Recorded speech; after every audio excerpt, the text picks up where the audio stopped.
turn yourselves into a greasy spot on a country road somewhere, go right ahead. I don't give a shit, and I don't think anybody else does, regardless what they say to your face.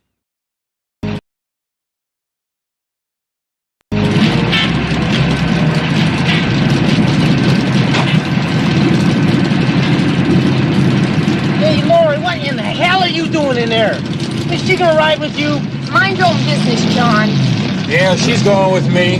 You take care of yourself, man. What's your name?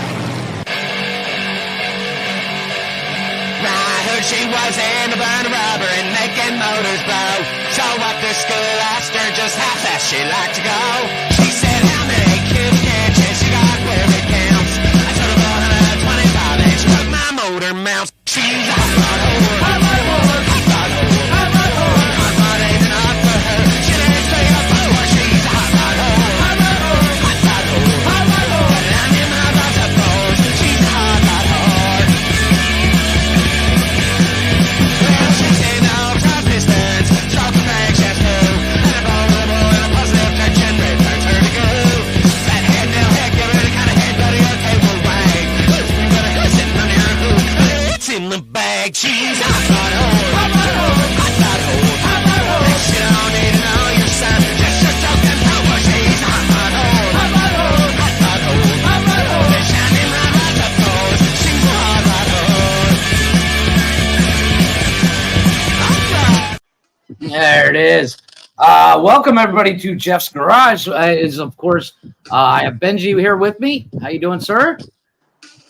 Fantastic. How are you? I'm doing excellent. I was uploading the video that I wanted to show today, but the picture that it shows on the brand where I actually store them looks different than the video that I want to play. So I uploaded it again. And of course, I am Jeff. Welcome to Jeff's Garage, everybody. We are on The Nonsensical Network, and we Thank appreciate you. you guys tuning in. Of course, we are on Facebook. We're on YouTube on two different channels, on the Nonsensical Network and the Jeff's Garage podcast YouTube channel. And we are on Twitch. I'm not a big fan of Twitch, but you know, it's there. I wanted to put it somewhere.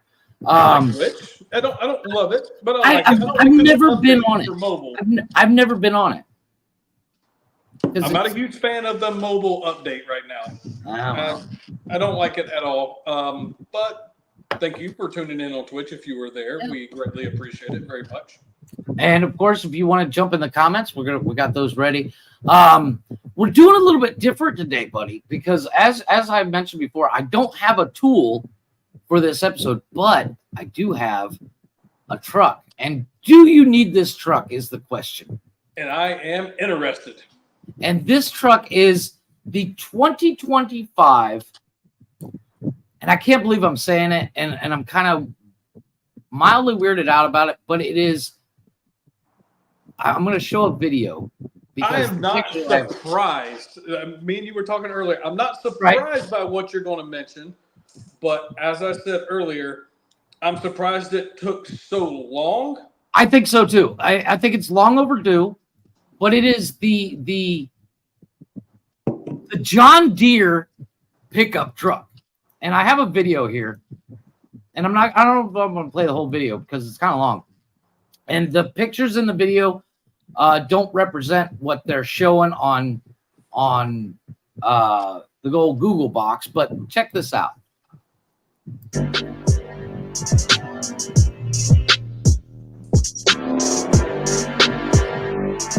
Welcome back to Car Garage. Today, we're excited to introduce the new 2025 John Deere pickup truck, a game changer in the world of utility vehicles. Known for their agricultural machinery, John Deere has brought their expertise looks like to a the Ford. pickup truck market, delivering a vehicle that combines rugged capability with modern comfort and technology. The 2025 John Deere pickup truck features a robust and functional design that is both practical and visually appealing. The exterior is characterized by its bold front grille, complete with the iconic John Deere logo, and powerful LED headlights that ensure excellent visibility. The truck's body is built to withstand tough conditions, with durable materials and a design that emphasizes strength and reliability. The cargo bed is spacious and versatile, perfect for hauling heavy loads, tools, and equipment. Under the hood, The John Deere pickup offers impressive power and performance options.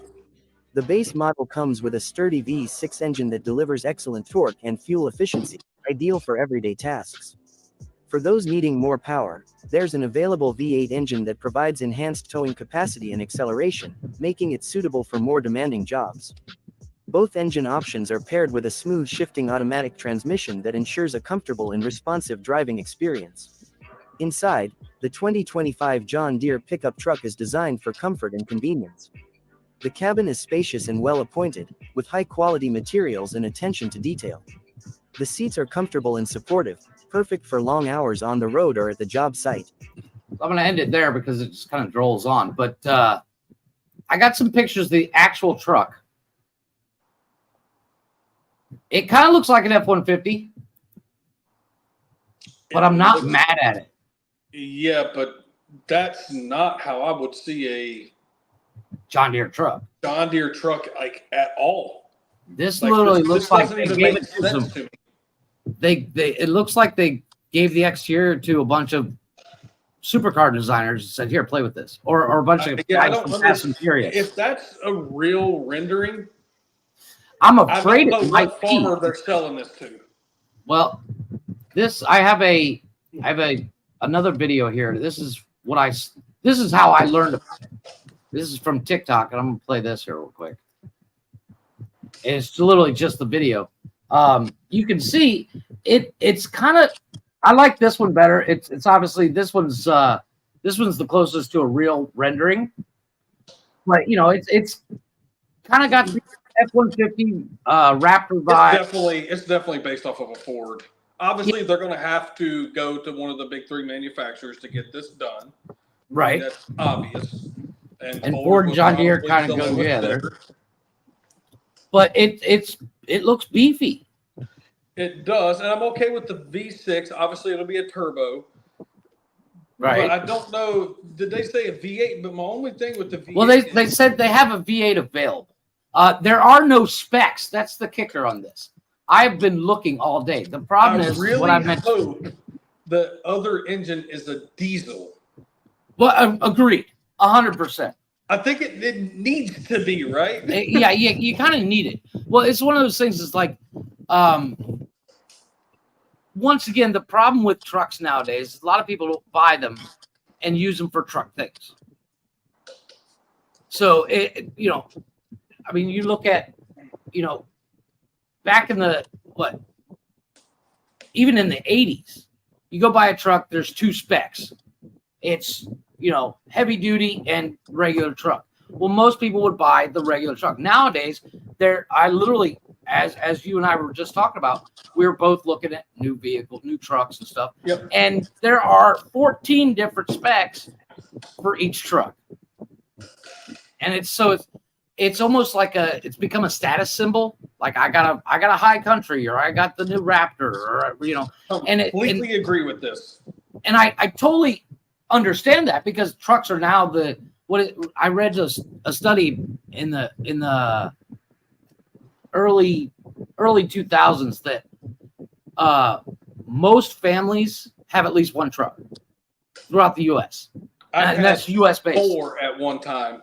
Right. Well, I've had 9 different trucks in my lifetime. Yeah. I've had several, but so this is why I agree with you. So I had 4 at one time, and one that was, I guess, a status symbol. Right. I would say. And nothing's ever seen the bed inside the bed except for you. Absolutely freaking not would I put anything in this. Exactly. Because I couldn't figure out how to use the damn thing. I was like, what am I paying? I drove it 1,000 miles and sold it. Mm-hmm. I wish I didn't have to, because I love the truck. I had an F-250, and it was all kinds of freaking gnarly. I loved it, but not one single time did I ever, and I mean, do truck stuff with it.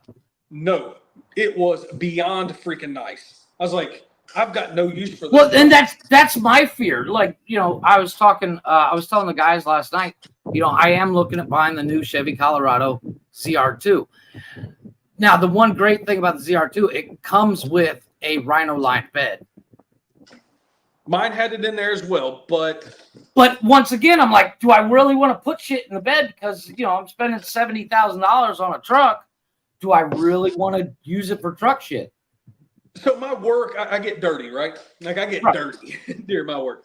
So it's not like I'm dropping 2x4s and sheets of plywood off at a job. Understood. My work is a little different. So I didn't put anything in the bed of the truck because if I did work, I had to get in the truck. I was more nervous about making my interior dirty. And I was like, this isn't worth it. I can't drive this $80,000 truck because I'll damage the value of it. I was like, I've got no use for this truck. Drove it 1,000 miles, sold it. I want one again, but I want one again. You almost want to buy a used one that's a little bit fucked up already. No, if you're going to use it for work. I don't do what I used to do, even though I do what I do. So my job title has changed a little bit. Then I was owner operator. Now I'm more management. Boss. And I don't have to get as dirty. So I could do that now. So it doesn't bother me. But again, so take, for example, this guy right here, right? It took me 19 months to do my first oil change. Oof. Because I am so busy in my work vehicle. You didn't put enough miles on it. This. So, and my wife, she can't drive 5-spoke, so she doesn't drive the Porsche. And then we just got, I showed you earlier, we just picked up this guy because I. What year is that one? What year is that? Ooh, I have to go look at the tag. I can't remember. I test drove 2, and I didn't like the first one I test drove. Test drove this one. I was like, okay, this is how Jeep's supposed to drive. This is how I remember it, blah, blah, blah. Because I had an Islander, loved it. I regretted selling it, but I was telling Jeff when I owned it, the same thing happened. It sat there, and every time I wanted to use it, I had to go jump it off. Because I didn't have a way to store it in the garage to put it on a tender because my garage was set up as an arcade. And it was set up, had a love seat and a couch. It was set up for sports. So it ended up sitting there, and I was like, look, I'm paying insurance every month for this. It just financially, it doesn't make sense to keep, 4 trucks plus this. My wife had a car. I had more seats than I had ass. And I was like, this just doesn't make sense. But ever since I sold it, I've regretted selling it. And I was like, no more, because if you can see right here, there was an Infiniti QX30 that was sitting there, and I got rid of it. I see. You got rid of it. Yeah, because it doesn't make sense to keep a vehicle there that I was kind of like, and my wife didn't drive. She's more comfortable in this because she drove it. Oh, he jumped off. I think his internet dropped. There he comes. He's coming back. Okay. Oh, that was kind of weird. Yeah, that was weird. Maybe the kids cut the Xboxes on at the same time or something. That's okay. Yeah, so we've already got a couple things in order because I don't know if anyone's ever drove a Jeep without doors. Super duper fun, but you can't see traffic behind you. So we already got the mirrors on order. Got the mirrors on order. Well, the only problem I've heard about those Jeeps, and I want to have you experiment with this, and I know you're probably very less likely to be in the back seat. I want you to keep an eye on the air conditioning because I've heard this, and I've only heard it a couple of times, but I don't know how true it is. Apparently, the air conditioning doesn't work so great in the back. Is there air conditioning in the back? Well, I think it comes down to like the back end tends to get warmer than the front because of the top. The sun was just back there earlier from that place I told you I went. Yeah, so there's no air conditioning vents. So he was like, hey, turn the little dials towards him. However, it's fucking summertime, and he decided to wear a hoodie outside. So that's his own. Take that for what it is. Yeah. But back to this Dodge or this weird. I'm interested John in Deere this. truck. I think they're gonna have multiple versions. They're gonna have I want to show off that I got a John Deere truck, but then they're gonna have like the utility, like plain Jane, boring, hits, beater. Because if you're a true heart, I'm not a John Deere guy. I've never been a John Deere guy. I'm an Alice Chalmers guy. But if you're a John Deere guy and you're going to buy a John Deere truck, you're going to do John Deere stuff with it. You're going to do truck stuff. You're a farmer. this is not something your accountant is going to be driving. And if it is, it's because your accountant's weird. So, like, this Who's is going not to be selling these? That's the other question. Would you buy it at a John Deere dealership next to Combine? I'd be down for that.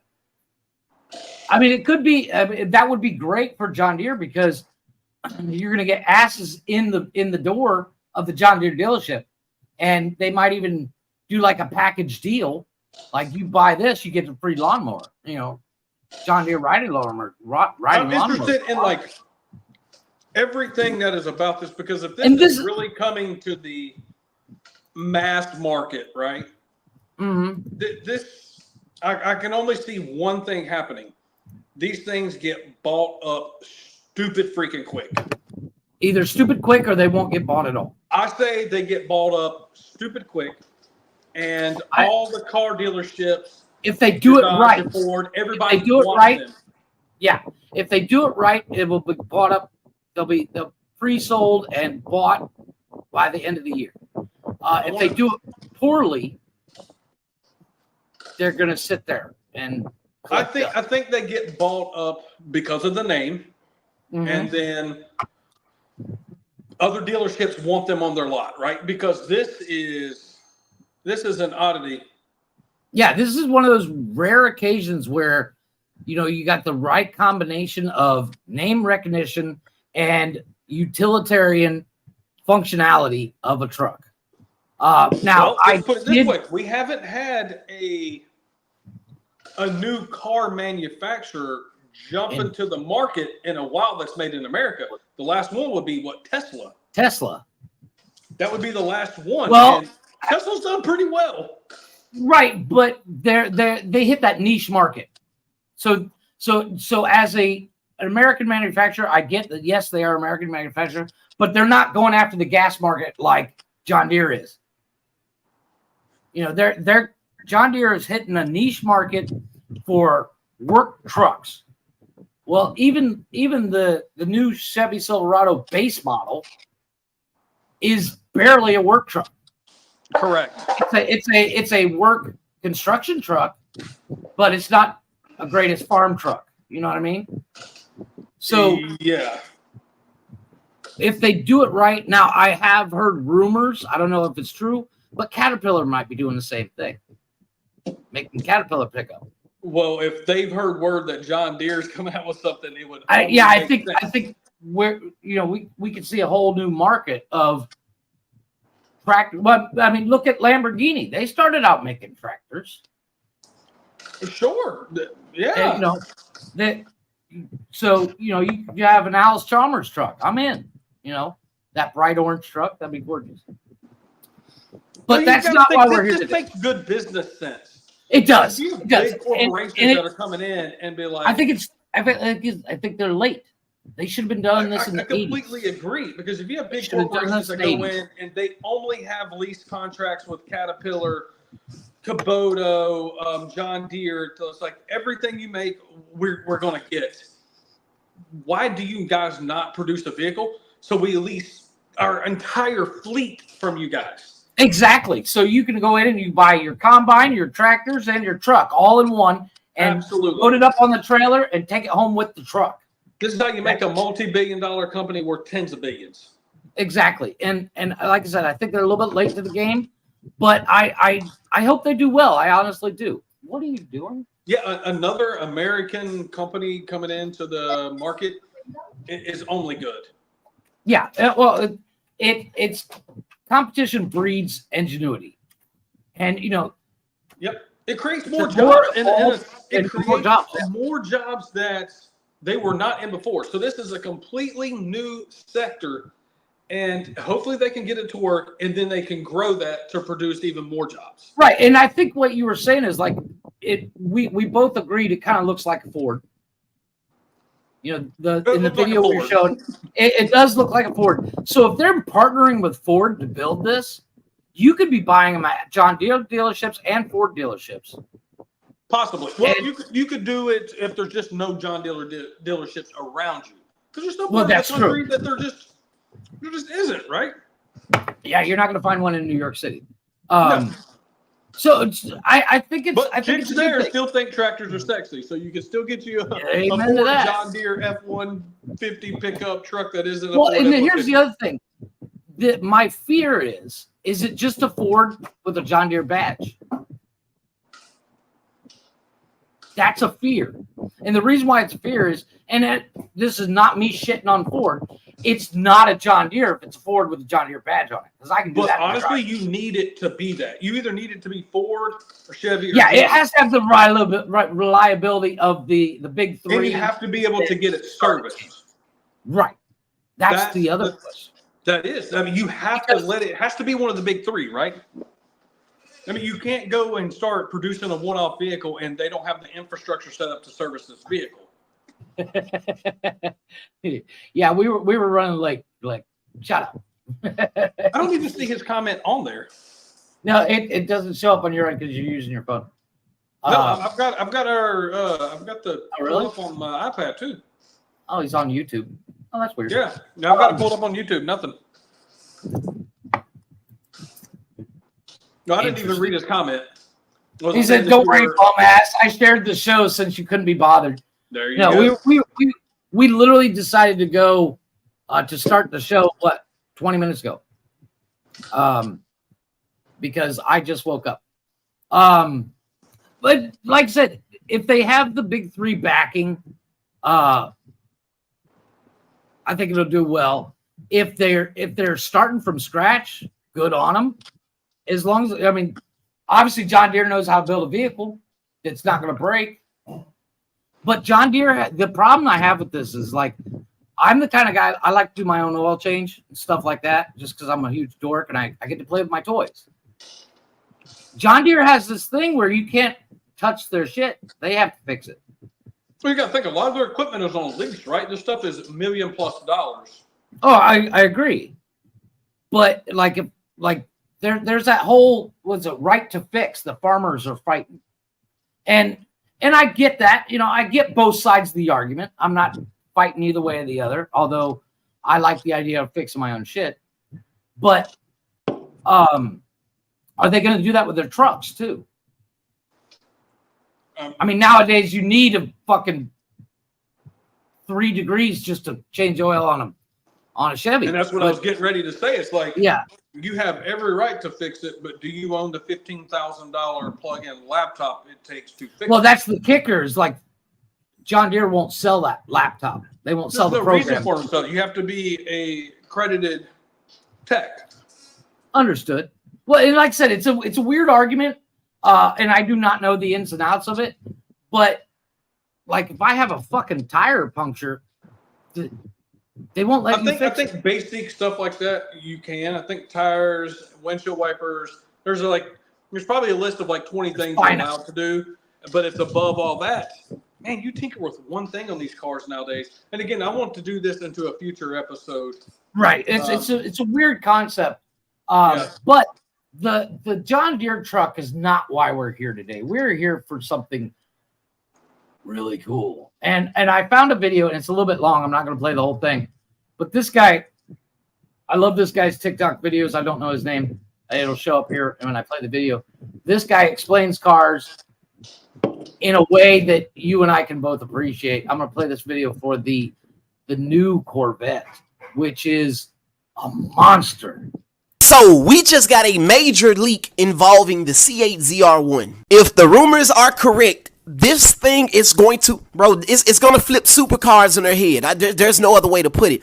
The new C8 Zr1 makes, embrace yourself, 1,064 horsepower. And it makes 828 pound-feet of torque. I need y'all to put this, and let me put this in perspective for y'all. We thought it was going to have 850, maybe not close to 900 horsepower. No. Right out the gate, 1,064 horsepower, 828 pound-feet of torque. That's monstrous. And then they put the legendary split window in a Corvette. Do you remember the last time they used the split window on a Vet? No, this is no longer a sports car. No. GM has officially dove into the realm of supercars. And before you open your mouth, please Please do not compare this to a Dodge Demon. This thing will kick draws in a Dodge Demon, not just because it has a little bit more horsepower. No, not just because it's lighter. No. It'll destroy a Dodge Demon purely because this thing has all the attributes of a race car. This is a 5.5 twin turbo LT7 powered monster, bro. Not electronically assisted, none of that. This is all out raw driving experience. You have 1,000 horsepower behind the crack of your ass. Boy, this thing nastier than a stepmom search history. This thing nastier than a professional. It goes on for a little bit. I like the look. I love the split window. And 1,064 horsepower. Yep. Now, as we all know, the question is Zr1 price, C8 price. And this is going to be where I need to know the price so I can tell you who this is a competitor for. So we can break down the price difference. And I guarantee you, without you saying anything first, this is going to be financially a better deal than the car I'm going to mention that it's competing with. Well, what's your competing car? SF90 Ferrari. And how much? Between 800 and 1 million. Well, I could buy about 9 of the Z8, the ZR1s. It's 150K. I don't believe that. 150K is what it's saying here. Yeah, base price is 100. Well, okay, base price is 150K. They do have a couple options with this thing. This is the 2025 Corvette CR1 specifications. Base price is estimated 150. It is with the target top, and it 5.5 liter, 1,064 horsepower, 828 foot-pounds of torque, and with an 8-speed twin clutch automatic. That's a good deal. So not a carbon fiber car, I'm guessing. No, not a carbon. It's okay. This is why they get to affordability. Okay. Once again, it's Corvette. They love their fiberglass and plastic. Remember back in the 90s, that giant back bumper was all plastic. Let's build a race car, but not build a race car. Yeah, but this is once again, this is where GM is still behind the times. They haven't embraced carbon fiber yet, but they're embracing the twin turbo, so they're getting there. What kills me is when they go and take this on the racetrack, those are carbon fiber cars. You guarantee carbon fiber cars. Right, but you're saying 800 grand. I can go buy a couple of these and we'll all beat you. But you can't go and build like a carbon fiber tub and all this stuff for that. See, this is why Europeans, like everyone's, and of course you got to imagine we pay a premium, right? Because we have to pay taxes on the stuff that comes in. Understood. So what is 800,000 there is $1 million here. It just is what it is, right? It's the same thing when we ship a Mustang. We can get a Mustang for 30 grand there. Well, that thing freaking Mustang is 60 grand over there. Yeah, exactly. The price goes up. But I think, and that's a hand-built car to where these are hand-built, but in these are yeah, I mean they're on an assembly line. Yeah. But so it's just a lot different. But no, the SF90 might be about the same horsepower. Then we have the SF90XX that's coming out with a little bit more. I think it's 1,094. That is. Yeah, but when it comes to like if you're gonna go out and buy a Ferrari, you got 150 grand. What are you buying? A Ferrari for 150? Yeah. I'm getting a used Ferrari 430 F1. Okay. Compatibility, your Ferrari versus my brand new 2026, or my 2025 ZR1. I'm going to smoke you every day. For 150 grand? For 150 grand, I don't need a Ferrari. But if I'm looking for long-term investments, the investment is there. Yeah. Agreed. But again, man, it's just so hard to compare because we're talking about a brand new car versus something that's 20 years older. costing the same price. I mean, when's the last time you ran into a Corvette that was 20 years old worth 150 grand? Exactly. You don't, but you have to go back to like the 60s for it to be. Yeah, that and price. then you don't want to race it because it's only got 400 horsepower. No, correct. but So but you're getting really a tough to compare these. you know when But the this is demon market it's when the targeting. I like agree. But I like what Ford and I like what Chevy is doing, embracing the European market, embracing the new money that is coming into the younger generation, doing what they're supposed to do. And I'm okay with them not producing a full carbon fiber car. Well, and Like, you don't that. I mean, this is like your let's say you got $1 million or a couple $1 million, and you're like, I want to get into Ferrari, but they scare the shit out of me because they're $1 million. For a brand new one on the showroom floor, absolutely, I agree with that. I'm going to start with this C8 because I can get it for $150K. If I wreck it, no big deal. Correct. If I live. So this is a good starter of getting into that European market if you're a buyer. Oh, I completely agree with going in and starting going in and buying like a budget supercar. Right. You're not getting budget power. You're getting a budget supercar. Budget price. Budget. Yeah. Let's say with dealer markup, you're looking at, let's say, what? After taxes and titles, you got to be looking pretty close to even on the bottom one, pretty close to what, 180 something? Yeah, 180, 190. But that's still, you can't go buy a Ferrari for 180, 190. Not a brand new one that I can think of. Yeah. Definitely not a brand new Ferrari producing that price or that performance.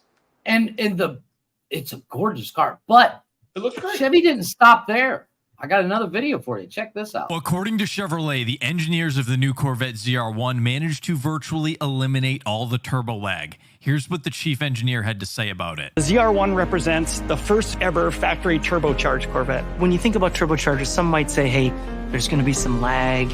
It takes a little bit of time to spool up. What are some of the things that you all did as a team to mitigate that? That's a great question, Brad. And these turbochargers are massive. 76 millimeter compressors. So in the design of the turbocharger, we phase the exhaust cams in the engine to keep turbo speed as high as possible. We change ignition timing, throttle position, and we have a special wastegate that's electronically controlled. So we can use those features to keep turbo speeds as high as possible. So when you're exercising the Zr1 on the twisty roads, your favorite place to drive, or even on the track, that massive power and torque is always available. It's incredible. There you go. So and this thing's got active aero too. Dude, I want to tell you right now exactly what I saw. The presentation of that engine is spectacular. It's beautiful. Are you kidding that blue me? On top? Yeah. That's is pretty. That's the chef's kiss right there. That is popping the hood, popping the frunk on a Ferrari. That is popping the frunk on a Lamborghini, and it's the same. Wow, look.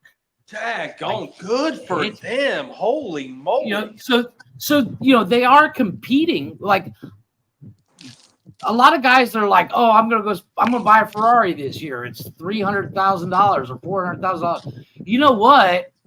I can go buy 2 CR1s for the same price, and I got something really pretty. Yeah, as a guy who likes European cars, clearly as one sits to my left, I have loved everything Chevy has done since the new model came in.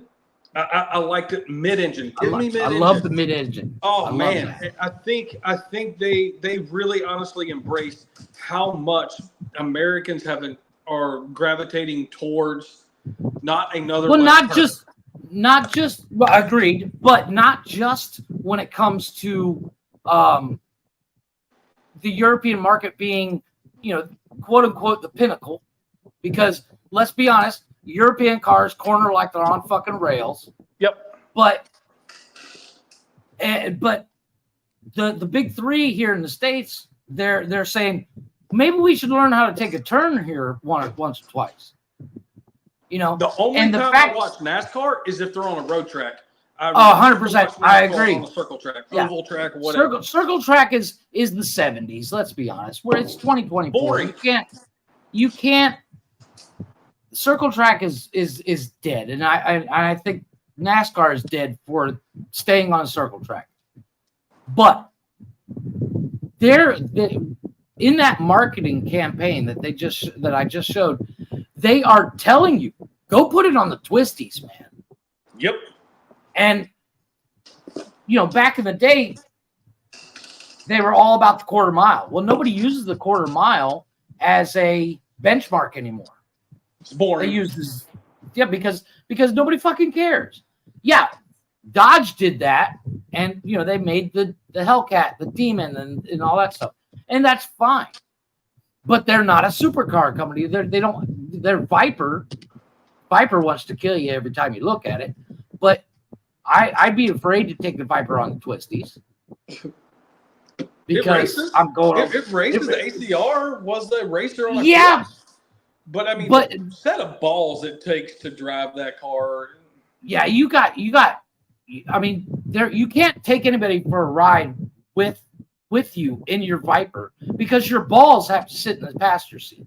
Yeah, because it's a scary vehicle. I drove one once, and I literally, Benji, I kid you not, I was moving this motherfucker. I'm talking 20 feet, and I let off the clutch a little too fast and put the fucker sideways in the garage. And I was like, yeah. Nope, don't want one. Not only that, I'm a short fucker, and the Viper sits so low. It was the Gen 1 Viper, and the hood comes up like this. I couldn't see over the hood. That was what, 93 or 95? Well, maybe it was this Gen 2 Viper that I drove because it was 99 when I drove one. I don't know how the first one honestly passed with so little safety regulations. Yeah, they paid somebody off because there's no way. I mean, that fucker didn't have a top. It didn't have. I don't even think it had power steering, did it? Nope. It was bare bones. I'm talking. They just said, let's throw a fucking giant motor and a fucking Volkswagen Beetle and call it a day. That's exactly what the fuck happened, and that is a dangerous car. That car, I would buy one, but to look at it because it's a beautiful car. Oh, but I think I would awesome. never drive it. I don't know how. I would have to have some seat time in doing city speeds, and to ever feel comfortable driving a car like that. That is a death trap. And it's got the world's heaviest clutch. The first and second generation, that clutch is like pushing in a tractor clutch. John Deere made it. Yeah, but it's one of those things. It's like with this, they're gonna have the electric static, the hydrostatic clutch. So it's twin clutch plate. It's super lightweight. It will feel like fucking air. And of course, most people get it in the automatic, which is blasphemy. But no, when you get these cars, there is no. That's true. There's no because more of that. You literally get like an automatic version, but it actually damages the car to drive it in automatic. You have to switch. They want you. Well, they almost. Are they going to have flappy paddles? Yeah, they make you do the paddles because it damages the clutch in them when you drive it in automatic. Yeah. The thing is, there's only going to be, and I'm going to guesstimate, a couple of handfuls of these that are actually used for what they are. Just like every car, some, is some this a limited edition? I don't think so. I think these are just like the normal CR1. Let's say, I'll say 30 to maybe mid 30s get put up. I think you're going to get maybe 60% that there's going to be a lot of grandpas driving these and never using them for what they are.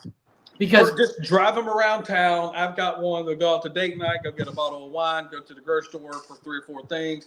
The other percentage is going to be driving the fucking. They're going to beat the piss off it. Yeah. Yep. And I that's kind of standard when it comes to these kind of cars. A lot of your older guys are going to buy them because they want it. They're not quite midlife crisis cars, but and don't get me wrong, they are, because only these guys in midlife or later in life can afford them. Well, just so you know, if you look at the front of this car, there is exactly this much trunk space. There is zero. Oh yeah. There's none. Because it has the like. If this is how I know it's this got is that active arrow through it. Correct. That goes actually through the bodywork up through the hood to where you would have like a front, like my Porsche does. I have a rear trunk and I have a front trunk, but the GT3 Porsche, no trunk. They used it all. Front. Yeah. It's all aerodynamics to push the car down to be able to hit the cornering. So this is there's no I'm going out for a weekend in this car.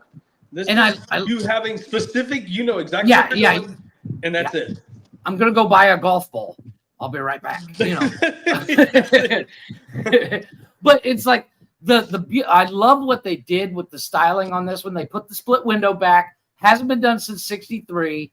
It's given that toss back. Hey, look at what we did. It's gonna be one of the like a lot of people, for instance, Glick was here in the comments a little bit ago. He will recognize it's a Corvette, but will he be instantly be able to recognize it's a Zr1? He will now because of that split window. I'm something so glad they brought that back. It's all European design when you bring that back, because I guarantee if you if you cut that car on, there's not a mirror there. There is a camera. So this all comes back to when you get into the Tesla. Let's think basically Tesla. Tesla does not have a rear view mirror. It is in their Cybertruck. It is that. The Valkyrie, I think, is a cam, and there's a couple other cars that are cam. So I think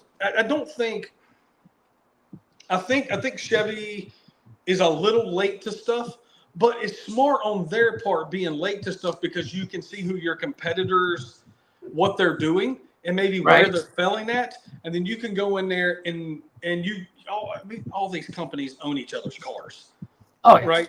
They're owning all of them. They're like, okay, so we're going to go build this new Corvette. So we need a Ferrari, the best one they got. We need the Lamborghini. We need a Bugatti, and we need this one and this one. This is who we're going to compete against.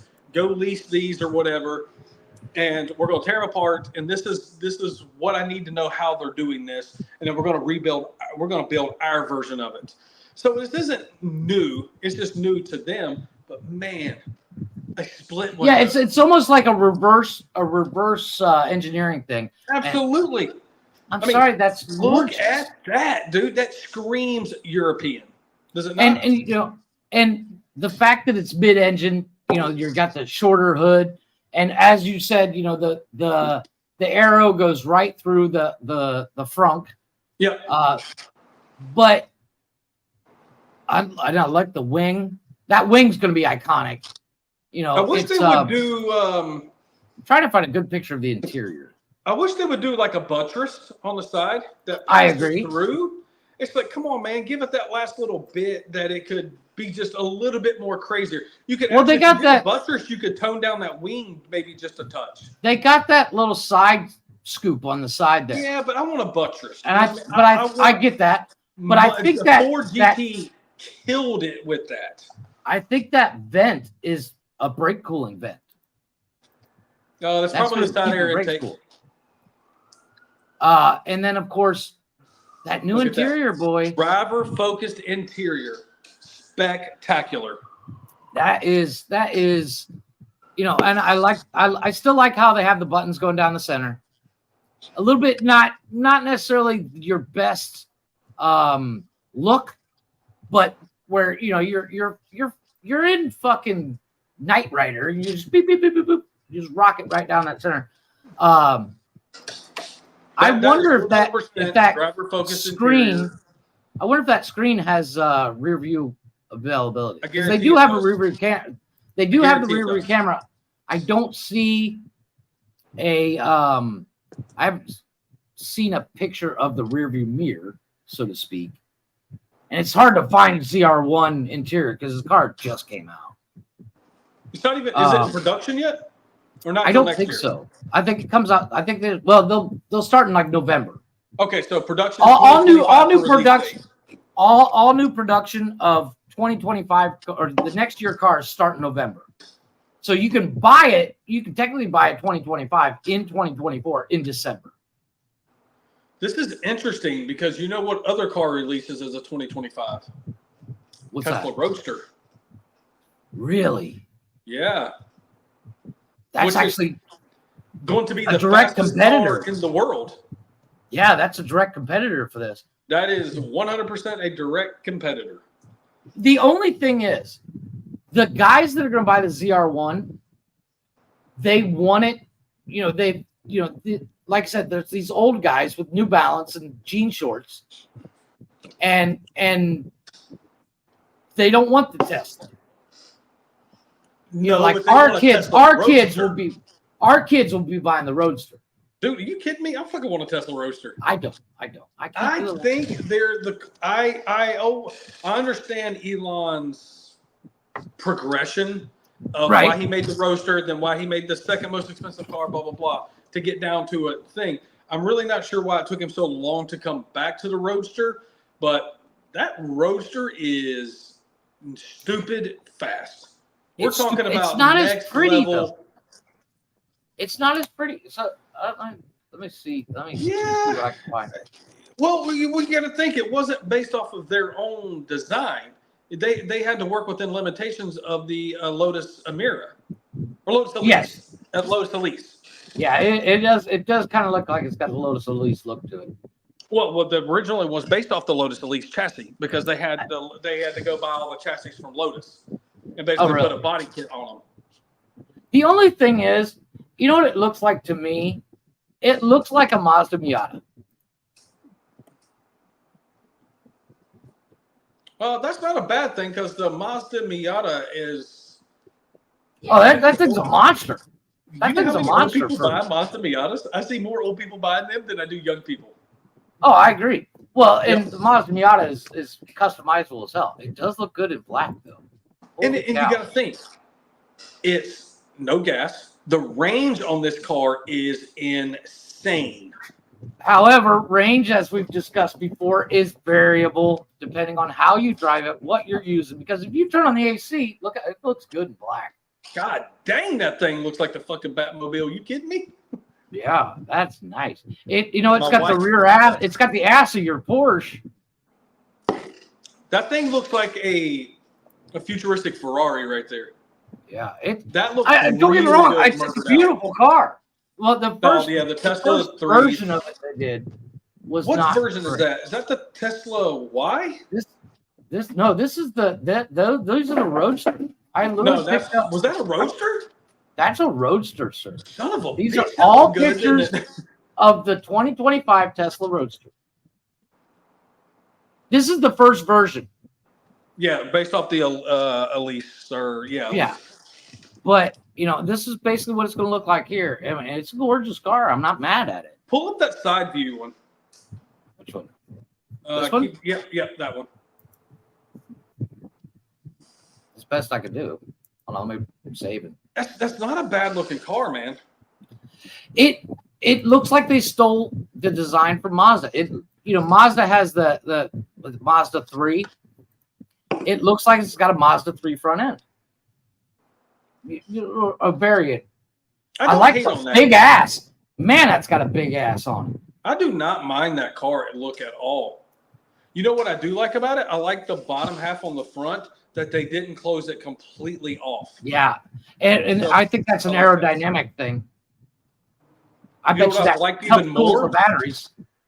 You know what I've liked even more? If they would have done the openings through the hood, that would have looked really good. It would have looked slick.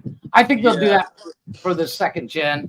I think Elon's got this thing where he's a real smooth line guy. Because if you look at all Teslas, they're smooth line. Well, they take the Apple approach. It's simplicity. But I think here's the original Tesla. This is the original Tesla Model 3. It was literally a go-kart. No, this is the one where it really looks like your Lotus Elise. Oh, and it didn't save the picture. Damn it. If it's the first gen, then yes, it's literally a freaking go-kart. Yeah, it's just kind of goofy looking. I liked it. It was simple. It was starting a brand new company. You have to understand where you grow from there, right? He had little to no manufacturing set up. This is a brand new. Well, how about this? We have cell phone companies start all the time, right? Mm-hmm. They don't own towers. Very few of these cell phone companies even own towers at this point. Everyone just attaches to everybody else's stuff. So you have to attach yourself to build up to blah blah blah. And yeah, it's like I like Tesla. You use the model that's or the system that's already there. Where Tesla is not doing that. They basically have to start from scratch. And now that is not the case. They are the world's leader in all of this. Well, yeah. But and I get it. The Tesla Roadster is going to be quick. The range. What is the range on it? 620 something miles. Like, it's insane. But you're not going to get 620 miles, dude. I'm telling you right now. Drive this, right? I mean, it's right because if I'm driving a fucking Roadster, I'm going to get gone. 32 miles to the gallon in the Honda Civic if your foot is always in the floor. And let's be honest, if you're driving a Tesla Roadster and you pull up against somebody with the fucking Ferrari, you're going to be like, I want to see taillights? Because you're going to be gone before that Ferrari can keep up. So you're going to do it more 100%. Often than not. You're going to do it more often than not, just to show off, at least for the first couple months. This is what kills me when we talk about gasoline cars, diesel cars versus electric cars. The very first thing someone will mention is, well, I can't go this far because it's electric. But we can't go this far on gas either. If we're always dig deep in it, as hard as we can go, we're not getting the gas mileage out of it. So until we drive it to what they're saying is acceptable to get this, we can't. They're both equal. We're not going to get 30 miles to a Honda Civic if we're pushing it to 7,000 RPMs. But the fear when it comes to a Tesla or an electric vehicle, this is where I agree with you right here, is when you get to that point where in your car you're like, fuck it, I need gas. In the Tesla, if you can find a charging station, if you can get it to work, because a lot of the charging stations people are stealing the cables for the copper, then you got to sit there for fucking God knows how long until the fucker charges. They're doing some things about that, and they've even. So I don't know, maybe to educate you a little bit more, they said drive the battery down to 20% and only charge it to 80%. That's where you're getting the most efficiency out of it, because it's the last 20% from 80 to 100 is taking so long to charge. Yeah, so you're getting the best efficiency out of it. I mean, they said it's like, trying to find this little circle for this little circle to sit in, but when everything is 80%, it's going everywhere to try to find it to sit in. Yeah. Correct. So it's a Tetris. It's a Tetris. 100%. So I agree with you. So it's not like, I can drive this thing like a bitch, and I know there's 16 gas stations within the next 20 miles. And that's the difference. That's the main factor when it comes to buying an electric vehicle versus a gas vehicle. Because I know if I run out of gas, there's a gas station to block for me. There's 15 within 200 miles. But so I guess my argument to that is where are you driving like an asshole at? Because everywhere. Going to drive like if I'm going to have 1,064 horsepower everywhere, I'm going to have more money in speeding tickets than I will in the car. I guarantee it. Maybe you have to go electric. Me, on the other hand, I can go either way. I can go either way. I'm good with electric. But it also could. That other one. It depends on who's with me. If I'm by myself, I'm beating the brakes off that fucking car. Sure. But if I get the kids or the wife with me, I'm going to take it a little bit slower because my wife freaks out when I drive fast. Sure. Same with my wife. But it's just like, I want to buy this new truck. And I was like, I was asking the Chevy dealership the other day. I said, you guys sell extra tires? Throw in the truck bed? And they're like, why? I said, because I'm going to burn these bitches off. And they're like, really? I said, yeah, I'm that asshole. I got a brand new truck with all this fucking power. I'm going to roast them. Do you not pay attention to break-in mileage? No. Okay, oh, no. So break-in mileage, I do. Okay. But there is that, every time you buy a brand new, I'm talking, 4 miles on the fucker, you're going to chirp the tires a couple of times. Not on purpose, just because you're not used to the pedal. Especially go from, like, my Eclipse is a 97. When that was running, you had to push the pedal halfway down before it would fucking move because the motor was so old. So you go from that to where you look at the pedal and you're already moving, you're going to chirp the tires. Yeah. And but once you hit that break-in point, well, what is it, like 5,000 miles or 3,000 miles or something like that? No, they're in the hundreds now. Is it really? Oh man, I'm going to need like destroy some tires. Miles most time. Dude, I can do 400 miles day one. Because once again, 400 miles ain't shit when you got a brand new vehicle and you're just like, I'm going to show this bitch off. Well, y'all do kilometers down there, right? Yeah, we do kilometers, but that's probably 400 was 600 kilometers then. Yeah, 600 to 1,000. I'd wait till, when it comes to break-in period, I always to go over. It's smart. So if it says 400, I'm like, well, let's do 8 just in case, or let's do 6. And then of course that's when you should do your first oil changes when you hit that break-in point. Yep. But after I get the oil change, I'm gonna light them tires up like you read about. I'm gonna leave it cloud smoke. And not because it's not me being an asshole. Like I paid for the entire fucking drivetrain. I'm gonna use it. But in an all electric car, there is no break-in mileage. You just go. Really? What is there? There's nothing there. I guess you got a point. Yeah, you take the fucking keys, but there's no pocket, and hit the start button. There's a different kind of rumble than you get. Yeah, with no rumble versus the truck shakes as you rev the motor. Oh yeah. I mean, maybe not so much in a V6, but I mean, you still get it. Well, there's still exhaust sounds. There's all the mechanical sounds. Yeah, all that great sound. You're not going to get. Car. And think back when the day you turned 16, the day you drove your vehicle, whatever vehicle was, by yourself for the first time. You didn't fucking sit there and play with the motor and you lie like a rug. There was nothing like turning that key over, letting the fuel pump, and then hitting the start. Yeah. The first time by yourself. I mean, and then you get out in the middle of nowhere and nobody's around and you're not going to get yelled at because nobody's going to know, but you come home, buy a new set of tires and nobody knows. See, then when we're done with this episode, me and you have to talk because we have to do a future episode. I keep saying this.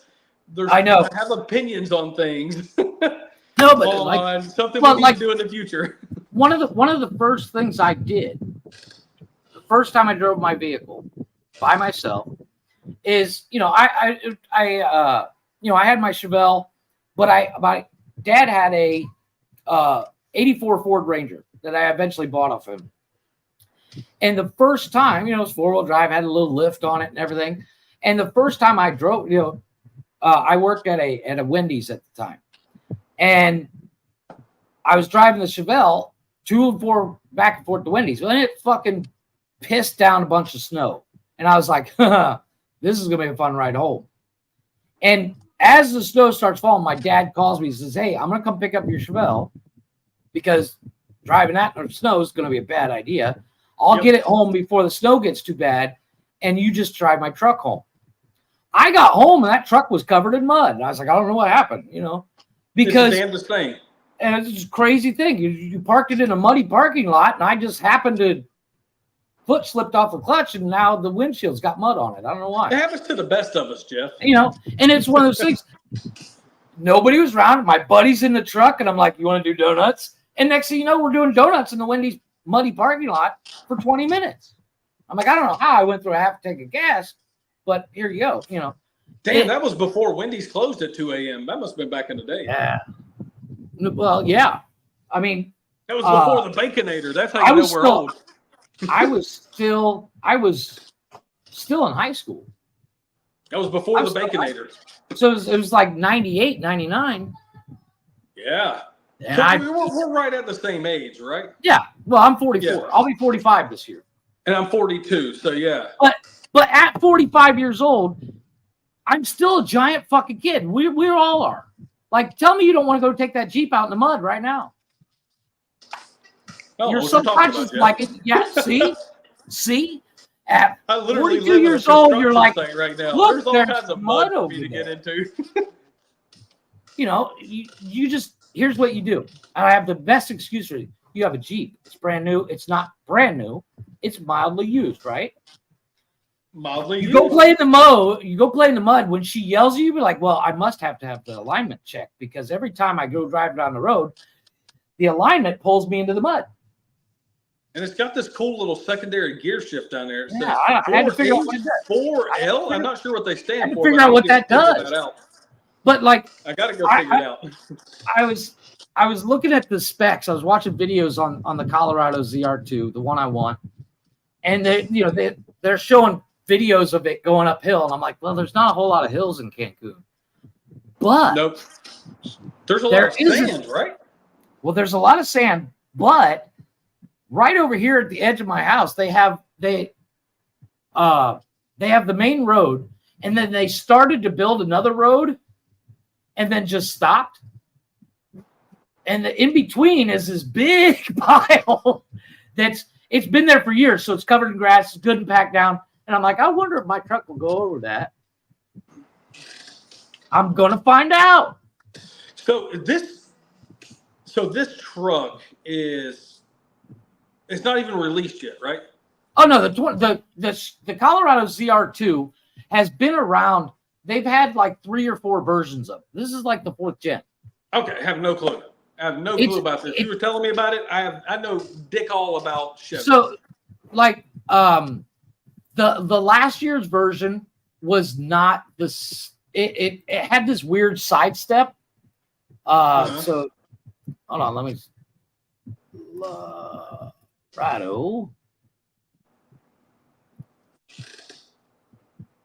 ZR2.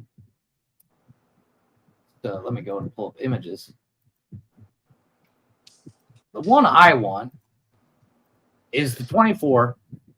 This is the 24 here in red. It's in blue. You can tell the difference between the 23. Well, this is a 23, but it's a late 23. The 24 has this nice little colored grill. But if you look, the grill way better. They stretched it out some. Beautiful. But this one, here's a 2018 ZR2. What made you settle on a Chevy Colorado ZR, whatever this is called? So the Colorado ZR2, Glick and I were talking a while back on Nonsensical Nonsense about me in a truck. If I get out of a Silverado, it looks silly because I'm 5'3", and the Silverado, back when we were kids, the Silverado was about as big as one of these Colorados. Because the Colorado is a mid-sized truck. But if I get out of like a lifted Silverado, I have to jump down, and then I can barely reach the hood. Where the Colorado is a mid-sized truck, I'm not going to use everything that the Silverado would. But when it comes to price, if you get the high country, it is double the price of the ZR2. Gotcha. Here's the 23 version here. They have these weird side steps on it. This red one down here. Yeah, I see it. Let me enlarge the screen right here. Yeah, I see it. I'm just not into compact trucks. Well, believe it or not, these are not compact. If you have, because I've owned 3 Silverados. This dude this is a compact truck. This dude is 6'4". I can see how it's not classified as it. But to me, this is the Ranger, the Maverick. Agreed. I'm not even into Ford F-150s. Like I'm into, unless it's the Raptor, I'm not into Ford F-150s. I'm more of an F-250, Right. GMC, like their work truck. I've owned 3 Chevy Silverado 1500s is what I did my work truck. So I don't have much use for these compact trucks because the bed is just too small. It's too narrow. Right. Agreed. So it doesn't work for me, but This I is the understand picture. the market. This is the picture right here that sold me. Do you like the whole entire spec, like the color, everything? That's the color. I want that blue. Chevy's got the sexiest blue I've ever seen. I'm not a blue vehicle guy. I will never own a red vehicle because I will get pulled over in about 30 seconds in a red vehicle. I kind of like that whitish looking color down there. This yellow? No, it's the next row down. Yeah, that one. This is their tan. I like that. It's not terrible. But this blue, there's a guy here. He's got the last year model standard Colorado. So he's got the Z71, which the Z71 is your mid version. You got the regular Colorado, then you got the Z71, then the ZR2. And he's got it in that blue, and that blue is gorgeous. What throws me off is the rack in the back, because I need it for utility. And to me, that takes away from how I would use the truck. Rack is optional. Yeah, it's a $500 add-on for the rack. Well, the nice thing about the rack is it is not going into the bed; it goes onto the rails. Yeah, that would be the one option. I'd be like, "There's no way I'm purchasing that thing." I will not get it without the rack because for me it completes the look. Well, here's my thing. I tend to, when I buy stuff, the biggest problem I have with trucks in general, not enough tie down points. So like one of the things I want to do is I want to buy a new house. I want to get a new house. This house is we're slowly outgrowing it. And if you've ever moved a fridge in the back of your truck, it's kind of a bitch to tie down. Sure. But with that rack, I can tie that fucker to the rack and be golden. Yeah, stand it straight up, you're good to go. Stand it up, ready to rock. And like even when we moved in this house, I borrowed a 70 or it was 86 Silverado. It had no rack and there's not enough tie downs. And I carried 3 fridges over here at once. And I drove like 20 miles an hour tops. Sure. Because it scared the shit out of me. So I tend to buy stuff that is big. Now, the nice other thing about that rack is, of course, in every truck, they have the holes in the side of the bed so you can actually put ladder racks and stuff. I can build a removable ladder rack in the back, and I just have to have that piece, and I can put 2x4s on top, plywood, the whole 9 yards. The bed, the really cool thing about the ZR2 bed. That's what's the cool thing about trucks. They're so customizable. Yeah. The new ZR2 bed, and I'm trying to find it, has ZR2 stamped in the metal. And then the whole thing's rhino lined from the factory. It's amazing. I can't find a good picture of it. So do they not make a 1500 like this? Well, they do. So when you go to, they make the Z71 and then they make the High Country. The High Country is the same thing. But the Z71 is basically your version.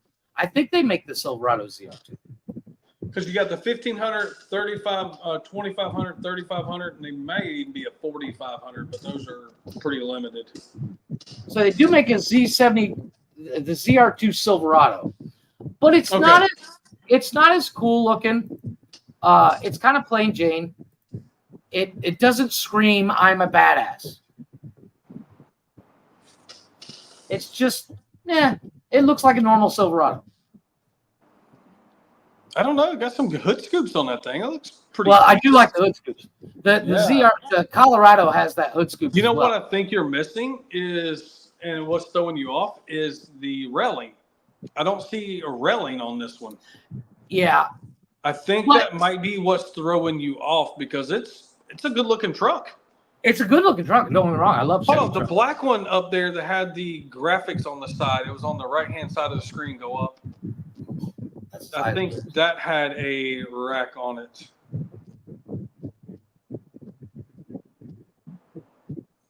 I don't see one. There it is. There's one with a rack. Yep. So I'm assuming you off because when I was over at Chevy the other day, they said because they didn't have one with the rack on it, and I was like, "How much extra for the rack?" The rack is it's like $500-600 extra, and they said we have one for the Silverados. Wow. We have ones for the Silverados. We have one for the Colorado in stock, and I was like, "Okay." And then they also offer for the Colorado. They don't offer it for the Silverado, but they offer it for the Colorado the a 2-inch lift. Now the Colorado also comes stock with 35s, which back in high school when you bought your truck, you bought your 4x4 truck. First thing you do is you put, once you get your lift on it, you put 35s, or if you had money, you put 44s. Yeah. Well, I still can't afford 44s, but 35s was kind of like it's a standard badass knobby tires and stuff. They come stock with it. That's pretty cool. Yeah. And the price, the difference between price of the ZR2 Silverado and the ZR2 Colorado is not quite double. I would say it's $20,000 to $30,000 more for the silver. I'm quite excited for you, man. Well, like I said, I closed that big deal the other day, and once that starts rocking and rolling, I'm really, I've never had a car payment in my life. I just buy cash. So this will be my first car payment thing, which obviously you and I talked before. What I'll be making will definitely cover the car payment, so I'm not worried about it. But it's like one of those things. I completely agree. Mildly makes me nervous. But I completely agree. The car payments are never fun. I always like having money in the pocket owing anyone money at all. I also, in Mexico, I don't know if they do this in the States, but in Mexico, what they do, when you buy your vehicle, like for instance, when you go to the dealership and you buy yourself a brand new truck, you can haggle, right? You'd be like, oh, I'm not paying. But you usually get a couple $1,000s off. Here, you pay what they list. Period. End of story. There's no question. However, where you can haggle is insurance. 2 years insurance free of charge, full coverage. Yeah, that's not an option here. And I was like, sold. Bumper to bumper, the whole 9 yards. And then of course they're going to throw an OnStar. Not that I'm going to need it, but it's there. They do different negotiation options. So I'm going to try to get 3 years. I might be able to get a little bit of money off, but I'm going to try to get 3 years of insurance and all that fun stuff. This is interesting, man. I'm happy for you. I'm happy you guys will get a nice, reliable family vehicle. That'll be fun and different. If everything goes well, I'm looking at 2 vehicles. I want to get a Jeep like yours. I want to get the new one for the wife, but I'm going to do it the same way the Malibu. It's going to be pink and black. And it's going to, instead of, I want to buy the Rubicon, but I don't want the Rubicon sticker that goes on the hood. I want it to say Hello Kitty because she's a huge Hello Kitty nut. So it's going to be custom. Okay. But here's the crazy thing. As funny as weird as it sounds, when it's Hello Kitty, I will drive the piss out of it. Because there's nothing funnier than a guy driving a truck that says Hello Kitty on it. It's bright pink. It's fucking hilarious. To each their own. To each their own. I'm not into Hello Kitty. When I painted the Malibu, I'll drive a pink and black vehicle, but a Hello Kitty, I'm really not interested in driving. Well, but when I did the Malibu pink and black, it has a Chevy. The Malibu has a different Chevy logo than the Chevy bow tie.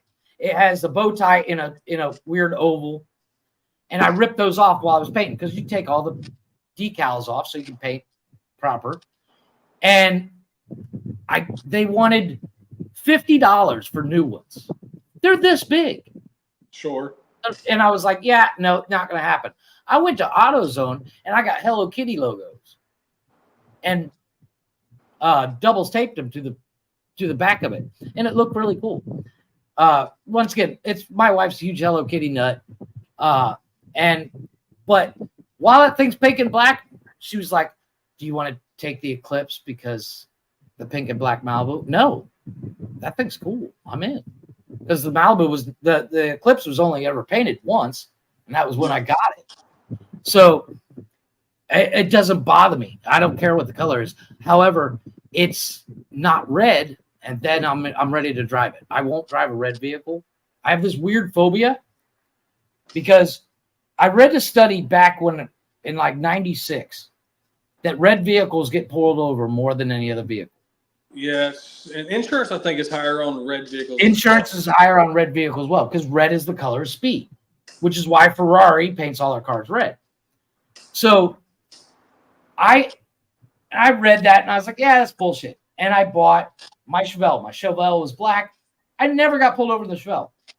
After I after I wrecked the Chevelle and sold it, I bought a Chevy S10 long bed single cab and put a 327 Corvette in it. And that fucker, I literally took it out of the garage, got pulled over. That truck got pulled over more than any other vehicle I've ever owned.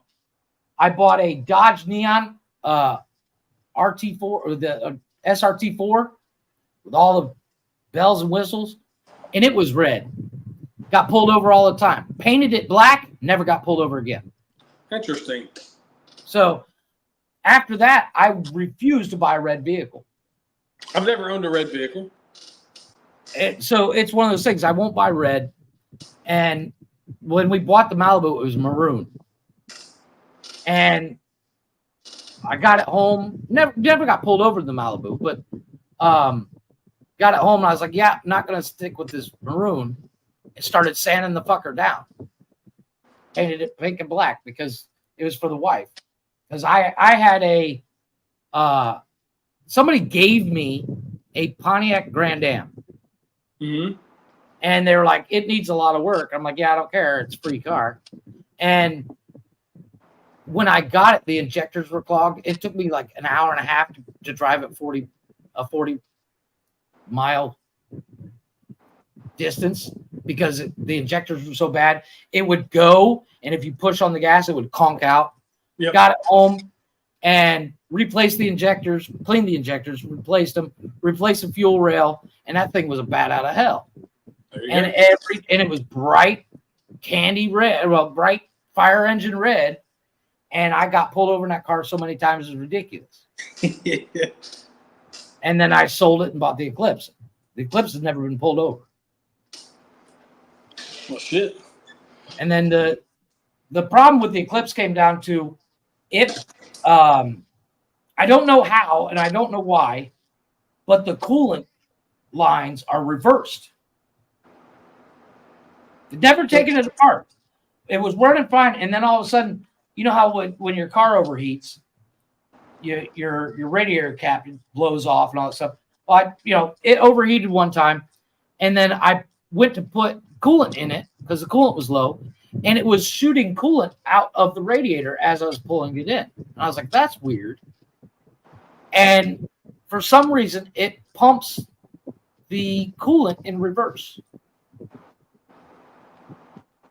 So instead of going the hot coming out into the radiator at the bottom, or at the top, it comes down at the bottom. The hot goes in the bottom and sucks out the top. It's the weirdest thing ever. And then, of course, the transmission's basically fucked. It just needs sensors for the transmission. But the plan is with that is to I want to replace the transmission anyways with manual. Yeah, I remember you saying something about that. So that'll be fun. So you've got some interesting stuff coming up. Well, if I can find the motor I want, I don't think they had them in the States, but you remember the Dodge Stratus? We did have them here. Well, yeah, you did have the Dodge Stratus, but did you have the RT version?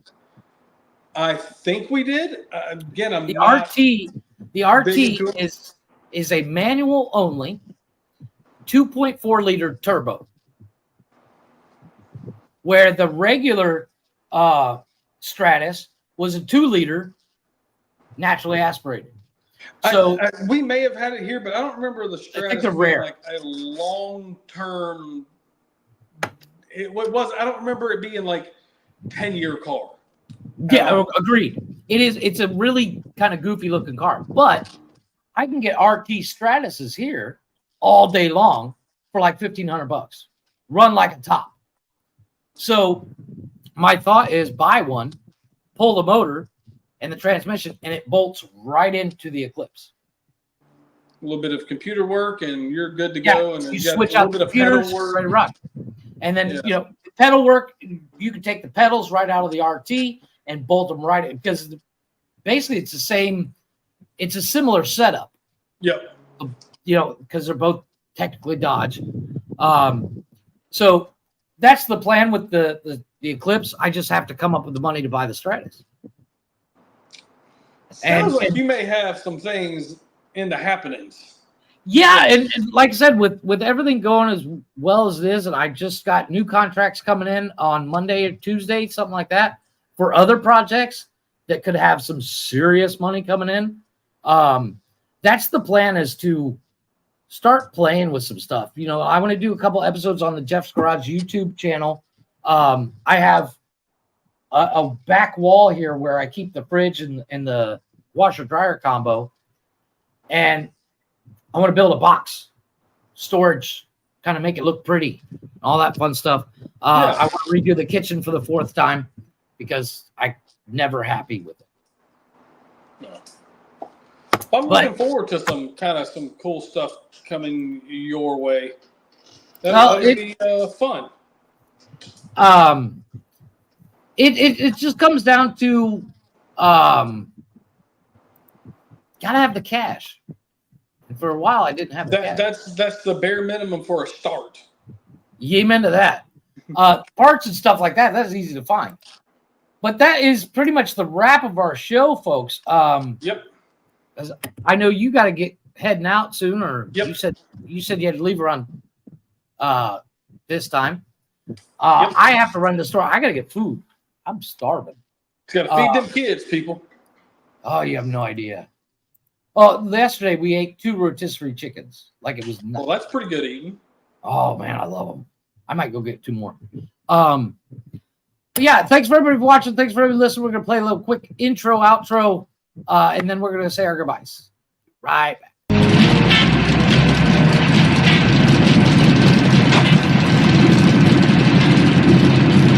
Hey, Lori, what in the hell are you doing in there?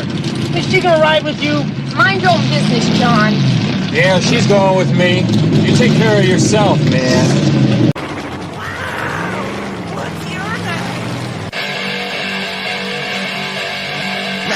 She was in a burn rubber and making motors blow. So what the school asked her just how fast she liked to go. She said, how many cubic inches you got where it counts? I told her 125 inch, but my motor mounts. She's a hot rod whore. Hot rod whore. Hot rod whore. Hot rod whore. Hot rod ain't enough for her. She didn't say a whore. She's a hot rod whore. Hot rod whore. Hot rod whore. Hot rod whore. And I'm in my rod to pose. She's a hot rod whore.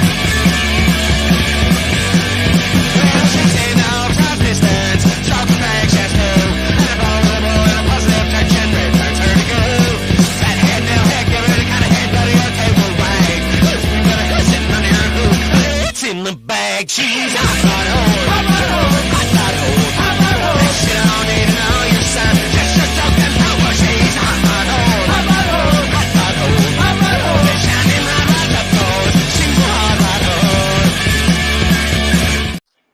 There it is. Well, like I said, everybody, thanks for watching. Thanks for listening.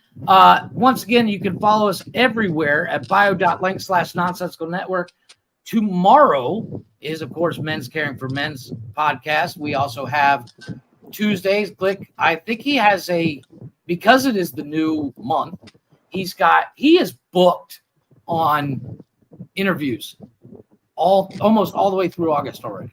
That's awesome. Yeah, and he just reached out to somebody. It was a big swing. He mentioned it last night in the Snapchat group. He reached out to somebody. I don't know if he's heard back or not. I don't want to spoil anything. I'll let you know behind the scenes. But he reached out to a big one, making big swings, hoping for big ones. Of course, Wednesdays, What the Fuck News. If it makes you say what the fuck, we're going to talk about it and make you say what the fuck too, because of course, we always have a penis story. I'd be disappointed if you didn't. It's a staple. And then, of course, Thursdays, Blazin', he's got his new show, the Whose Argument Is It Anyways? He didn't have a show this Thursday because somebody had COVID. God forbid. They could have gotten on a podcast, but whatever.